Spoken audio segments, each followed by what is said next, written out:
Now, let's talk your health. The latest craze in town is intermittent fasting. It works for some people. There's a lot of stories out there about how successful and how this is the new way to lose weight for whoever feels the need to lose weight. But now we want to find out if this is the right way, is this the only way, or are there other ways to lose weight, so to speak? Let's talk about the BMI and what that means for anybody's body and your health. So joining me for that discussion is Andrew Mutwiri, who is a gym instructor.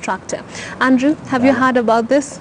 Yeah, I've heard it. It's a new craze in town right now. Could you explain from your understanding what is intermittent fasting? Intermittent fasting is basically it's reducing on what you eat and then spending more time taking fluids or water.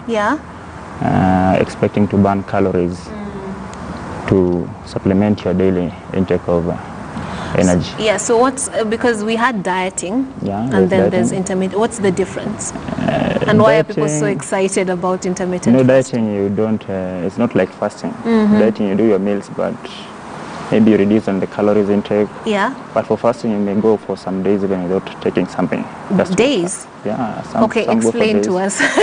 How would someone some even go for days. I know some people who do even for 7 days. 7 days of intermittent fasting? Just taking water. Water? Just taking water. That can't be healthy, can it? For me, I've not tried it. But I've heard some people who have done it. I've heard some guys who have done it.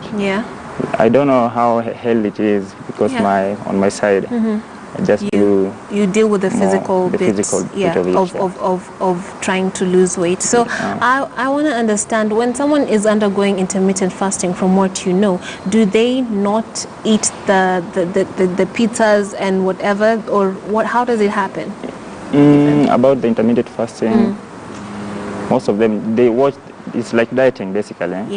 But what you're trying to watch is the intake of these things like carbohydrates. These things like sugar. And then increase on fluid intake. More water, maybe things like melons, which increase your intake of fluids to adjust your metabolic rate. But at the same time, they're not going to make you fat, which we are not going to make you fat, but trying to do.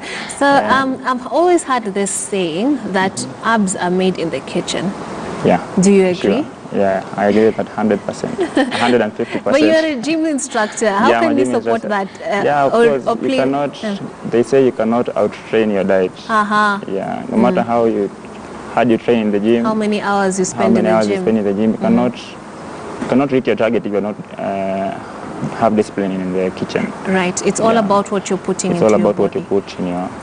You're supposed to burn more calories than what you ingest in your body. Yes, because when they tell us about intermittent fasting, it's basically, as you're not eating, it's expected that the body now is burning. It's burning the stored fats in the body. And this actually helps. And it's the same thing, but then it's the same thing because when you go to the gym, when you're working out, the body is trying to burn off the fat, right? It's trying to burn the stored fats. The stored fats, not the fat that you've eaten. Not the fats, but what you're trying to do, it depends on your goals in the gym. Some come to the gym to burn. Some come to the gym maybe to maintain. Or even some come to the gym to pump or to strengthen or pump their bodies, like for men. Most of the men. They want to look pumped. But for these guys who want to lose weight, one thing they have to watch is what they eat. Yes. No matter how many times you spend working out and you're not eating well. If you go and have your 3 pizzas at home and you've spent 3 hours in the gym, you're definitely not going to be losing that weight. You're not going to be losing. You'll be fit. Yes. In terms of fitness, you can be fit, but if you want to experience the changes, isn't the physical, visually? The physical, visual changes, you have to really to change your diet, and that's where the people now decide to go into intermittent fasting or dieting or whatever other shifts. But it feels more like a fad. How many fads have you seen throughout your career? There are so many. There's so many. But you see, for fad diets, they come and end. These are things. They are quick fix diets. Yes. You come, you do them for 2 weeks. They end, you try another one. They're not sustainable. Yes. For this journey, you have to look for sustainable ways of losing and keeping it off, right? And keeping it, yeah. So my question is, when in terms of sustainability, I feel like the intermittent fasting might not be sustainable because you're not going to live like that for the rest of your life, are you? It's not an easy journey for those who because when you're done doing that and you've lost the weight, do you then go back to your previous diet? If you go back to your previous diet, you're going to again bring back the weight again. Yes. Mm-hmm. So what you're trying to do here, look for something sustainable. Yes. You have discipline, you have your goals. Let it be a lifestyle. It should be a lifestyle. A complete lifestyle change. So what, as you work with people as a gym instructor, what are some of the motivations that you encounter for weight loss, both in men and women? Yeah, a lot. The experience I've had, I've encountered a lot. Some even lose weight. They want to regain some of the weight they've lost. They want to gain the weight? They want to gain some weight. So you have to give them the right advice. Maybe they should put on more muscle than what they had. Yes. Some even can stay for longer without losing weight. And for this, it has to be something is wrong maybe in what they are eating. But they don't even share to you. Some, the introverts, they don't share. They're telling you they're dieting, maybe they're lying. They're lying to themselves, you see. If you're lying to your gym instructor, then basically, because then they can't help you, right? It's not for it's not for me. It's for you. Yeah. Now, now whatever the motivation, we're having a person that feels that they need to lose weight. In your opinion, what should be a red flag for somebody who you feel like needs to lose weight? Has it to do with the BMI? Is it to do with the inspiration? What should someone feel or see to make them think, hey, here there's a problem and I need to be cutting down right now? I think you don't have to wait until you get to that point. Point where you start feeling like you're heavy, you need to lose weight. It needs to start immediately. I'd advise people do have activities to get something that tries to motivate you. Maybe it can be out there, it can be gymming. And have outdoor events, maybe walking, hiking. Something that boosts your metabolic rate. Normally day in, day out, something to keep you active. You have to work for these bodies. Our bodies are meant to move. So I mean, like, you are a gym instructor, but is the gym the only place? Maybe I'm scared of lifting weights. I'm not flexible enough to do yoga. So it's not the only place that you can lose weight from. You have said here, you watch your diet. That's one. You can have outdoor activities, maybe cycling. You look for something that you enjoy right? doing it. You can do cycling, maybe you can do hikes. And basically the motivation behind being active to lose weight, but then the thought of the pain after working out is sometimes feels like a punishment. So you say we should do things that we enjoy, but are there some exercises for both men and women that you would advise that would help gain that goal of losing weight, but at the same time are not too punishing for the body? For a start, you can incorporate maybe cardio workouts in your routine. What's cardio basically? Cardio is workouts that increase your heart rate. These ones with time will open up the system maybe before you start doing the resistance workouts. They're both the same maybe for men and women. So what basically is the muscle structure of men and women are not that different. So what is the resistance training? Resistance training is a training that build the strength and endurance of your muscle. But what do you use? Like literally, if somebody didn't know what that is, you can use your body weights. You can do maybe resistance in the gym for using example, the machines. Push-ups is good. You can do squats. You have all that in the gym, or even out in the gym. So basically, if you want to lose weight, you start off with the low impact ones. What about the likes of Zumba, Pilates, yoga? Zumba, how do they factor in weight loss? Zumba is good for cardio.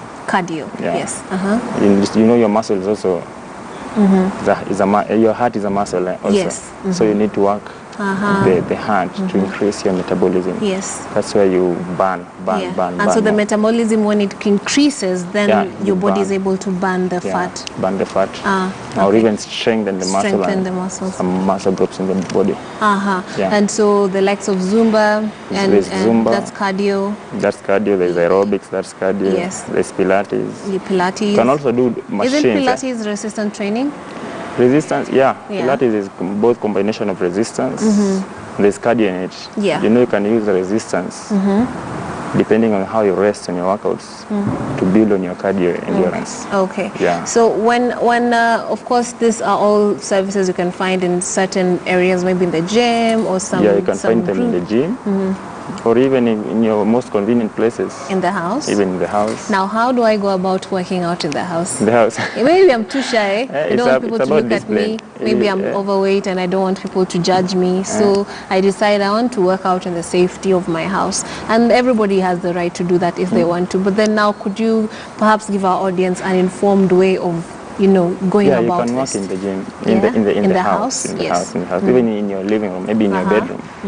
You can do things like squats. Squats? Squats. Yes. Are good. You can do things like jumping jacks, things like push-ups. Yeah.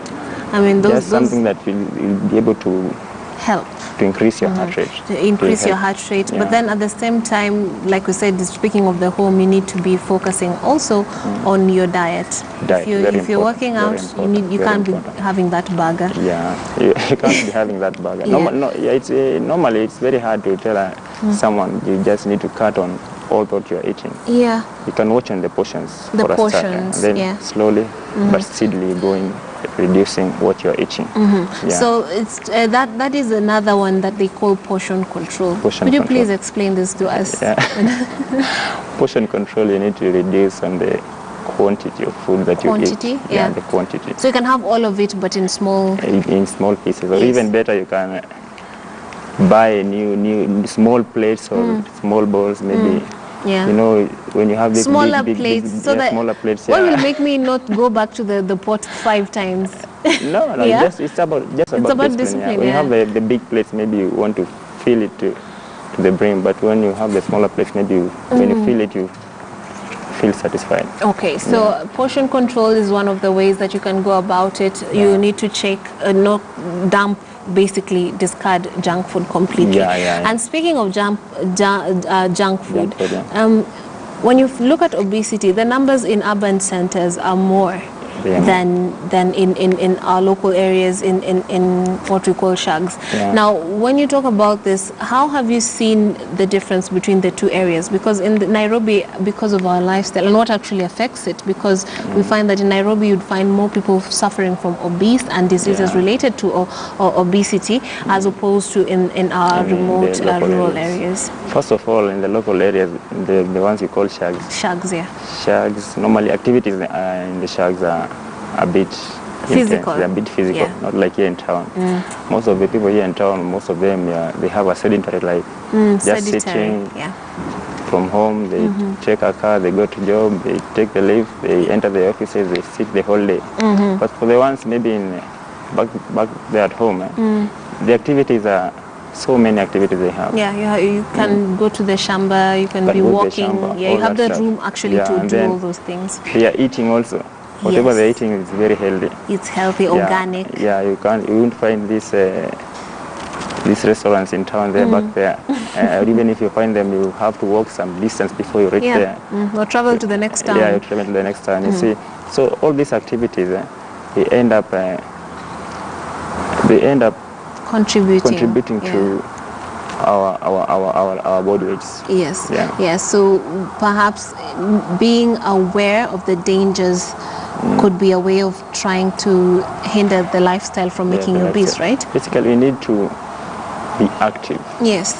And be active. You have to find somehow how you be active, whether at home, whether in the gym, or even in your workplace.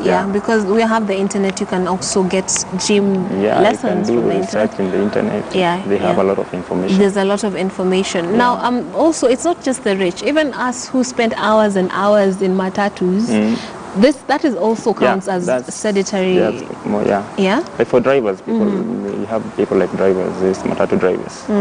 They can sit like the whole day. Yeah. That's another. And he is working, and he's putting a lot of hours, but at the same time, he's gaining weight. Yeah. That's the comfort zone that he's used to.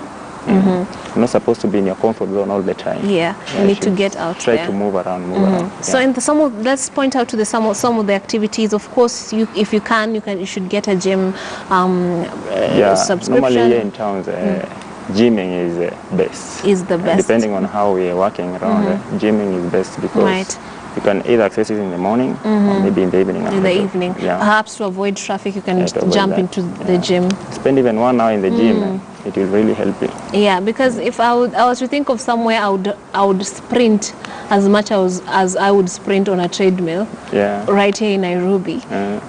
It's not very easy, is it? It's not that easy. Yeah, but then if I was in a gym. The convenience also. Yeah. Because when you get from job, you are really trying to rush to go home. You're not trying to rush to go to a gym maybe near town. Yes. It becomes a bit hectic. Yeah, I could actually be living in the Bundus where I have space to do that, but at the same time, there's no time to do it. Yeah. So the gym, number one, is a way an option for weight loss. Big option for weight loss. Number two, what else would you advise city dwellers or whoever wants to lose weight to embark on? You can still do it at home. Yeah. If you don't have workouts to do maybe in the house, you can do a research.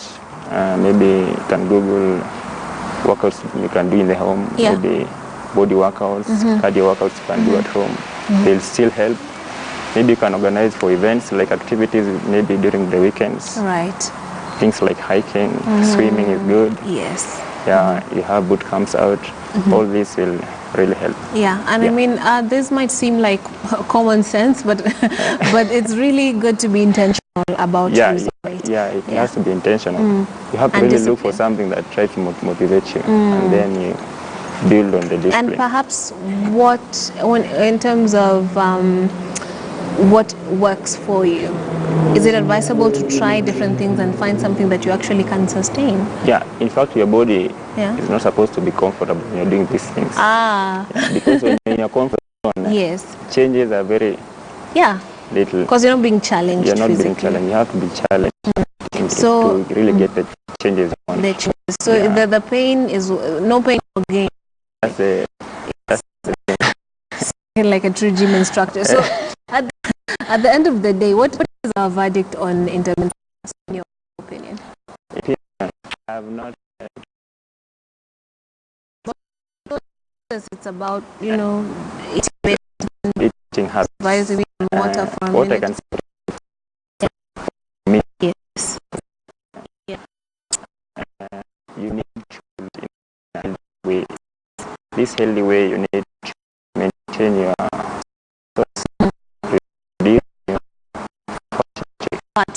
so that you have that body that you have. This intermittent fasting, because is kind of my practice it. Yeah. But I think when doing this fasting, you lose the fat. Yeah, you lose fat. Yeah. So,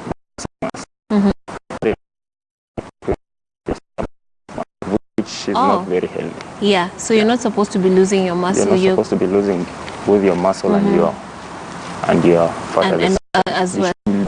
Fat, maybe maintain on your So basically, instead of losing weight, you're essentially wasting away. You're losing weight. Yes, but at the same time, you may be, let's say you can lose. You're wasting away because your muscles, like a sick person would, right? Yeah, you'll be like a sick person. The way a sick person would lose weight, that's how intermittent fasting would make you lose weight, because your body is wasting away. Yeah, it's wasting the muscle. No. And the fat at the same time. Yeah. So at the end of the day, you look more like you're emaciated rather than toned and healthy and looking healthy. Okay. That's a good. That's my take. Yeah, that's a good one. I didn't know that, but it's pretty important to know that at the end of the day, you want to look healthy. You want to look healthy, not just losing weight. Losing weight is when you're going maybe to the gym or you're working on your daily activities. Yes. It's not all about losing weight. Yeah. It's also for your health. It's also for your health. Your health. Yeah. So you should be watching your health as you're losing your weight. Not you're losing weight and then your health is is in tatters again. Yeah, and you don't want to look sick, you want to look healthy. So that is Andrew Mtwiri, who is a gym instructor, giving us his opinion on intermittent fasting and the healthy ways of losing weight. Now that concludes our segment of Your Health, and also Morning Express draws to a halt.